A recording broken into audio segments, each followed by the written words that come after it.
ആലപ്പുഴയിൽ ട്രെയിൻ തട്ടി രണ്ടുപേർക്ക് ദാരുണാന്ത്യം. അരിക്കുറ്റി സ്വദേശി ശ്രീകുമാറും പൂച്ചാക്കൽ സ്വദേശി ശ്രുതിയുമാണ് മരിച്ചത്.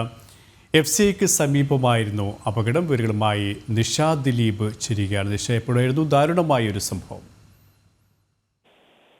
ഇന്ന് വെളുപ്പിന് 3 മണിയോടുകൂടിയാണ് ഇത്തരത്തിലൊരു അപകടം ഉണ്ടായതെന്നാണ് പോലീസ് പറയുന്നത്. മാവേലി എക്സ്പ്രസ് ഈ സമയത്ത് ഈ വഴി കടന്നു പോയിട്ടുണ്ട്. അതുകൊണ്ട് തന്നെ മാവേലി എക്സ്പ്രസ് ആണ് തട്ടിയതെന്നാണ് പോലീസ് പറയുന്നത്. ഇവര് രണ്ടുപേർ, അതായത് ആരൂക്കുറ്റി പൂച്ചാക്കൽ സ്വദേശികളായ തൃച്ചാറ്റോളം സ്വദേശികളായ ശ്രീകുമാർ, ശ്രുതി എന്നിവരാണ് മരിച്ചത്.